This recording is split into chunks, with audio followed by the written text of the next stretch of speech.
Welcome to Bobbi Jo's. Today I'm going to be making some baby back ribs. Now people do this different ways. I'm just going to show you how I do it. I'm just going to start from unpacking. Well, this is going to be messy. I usually do this over the sink, but it's hard to get a camera with good lighting over there.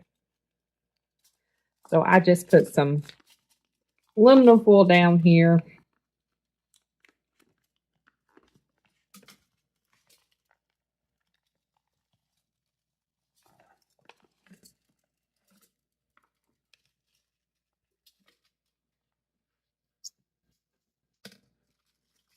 Okay, got a rack of ribs here. Now, if you see on the back here, you've got a membrane. You need to remove this. That's how you're going to get your ribs tender and they fall off the bone. So the easiest way to do it is just find a little corner. Usually if you can get it started, it'll come all the way off.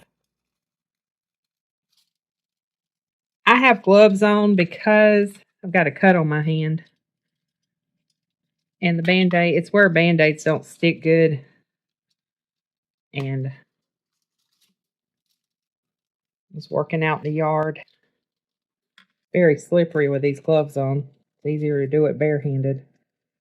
So I'll get a piece of paper towel, see if I can get a better grip on it. See, if you get it, it'll all come off at the same time. If you get it started right. I didn't get it started right, of course. I probably should have started at the smaller end.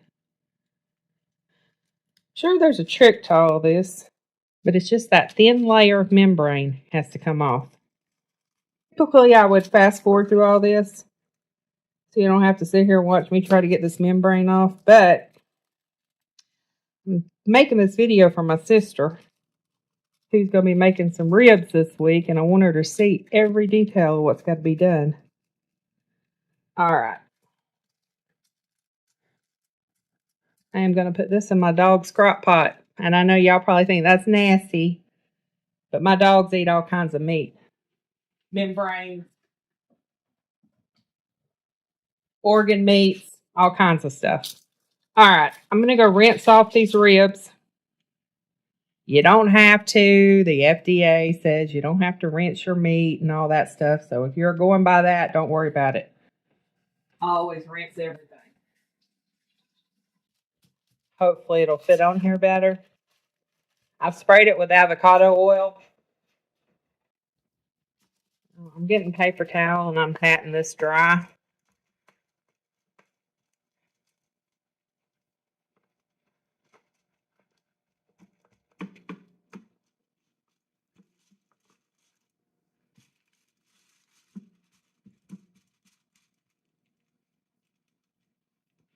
Still got a little bit of that membrane.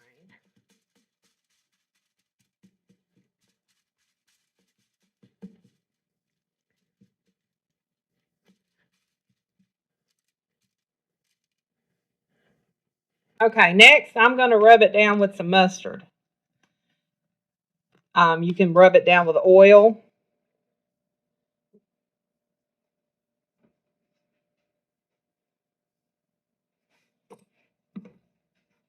Or whatever you like. This basically keeps the rub on it. So, I mean, oil will work just fine. I think the mustard just gives it a little bit better flavor. I mean, once it cooks, you can taste a hint of mustard, not a whole lot. You can't really taste it's mustard. Unless you're really looking for it.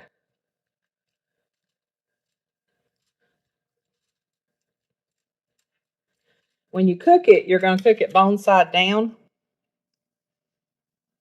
Take these gloves off. All right. You're going to take your Tennessee rub. This is a clean glove. If it wasn't a clean glove, I would just be shaking it. I wouldn't be sticking my hand down in there. Because we're going to have leftover. And I want to be able to put it in my, well, we may have leftover.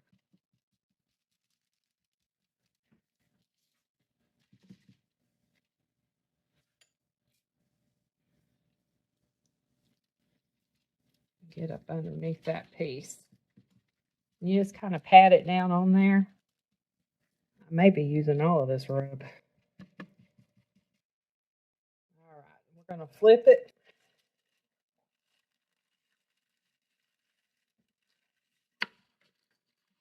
Got that one piece there. See if we can do it kind of catty corner. Yeah. And then we're going to mustard this side.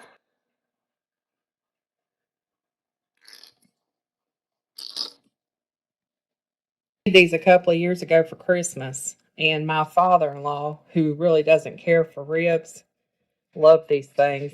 Came back for seconds. Might have came back for thirds. I made one plain and I made one with rub, and he actually liked both, and he usually doesn't eat anything with flavor.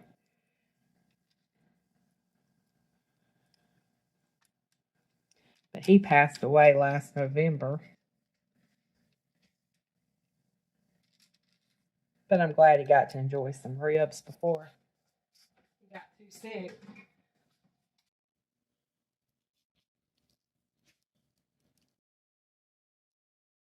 Okay, just use your hand and pat it down in there. I've got the oven preheating at 275 degrees. It's not quite preheated yet. I'm going to let these sit out for a few minutes anyway. Let everything get absorbed into that mustard. Okay, so you're just going to stick these in the oven on 275 degrees. You make sure the bone side's down, and they're going to cook for 3.5 hours or until they're falling off the bone. If they're not, sometimes they're a little thicker. They may take a little longer, but usually it's around 3.5 hours. Just check them at 3.5 hours with a fork. See if they've fallen off the bone. I'll show you that when we get to that point. Okay, it's been 3.5 hours. And I'm going to pull these out, and we're going to check them and see if I could probably do it in the oven, but I want y'all to be able to see what I'm doing. All right, so just to check them to see if they're going to fall off the bone, you just want to, there you go. If the meat comes off easily like that, it's ready. This end's a little thicker, so let me try it. Oh, y'all, I'm going to have to try this.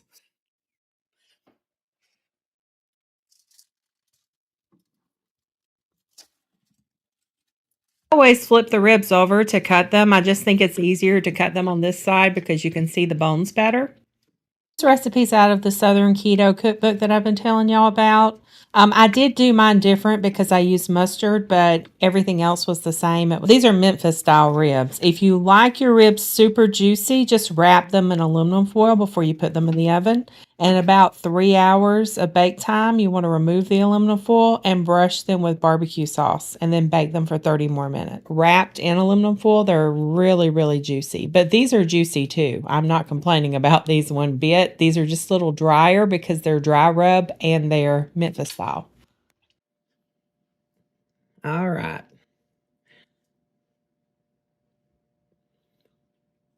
See how the meat just comes right off the bone? I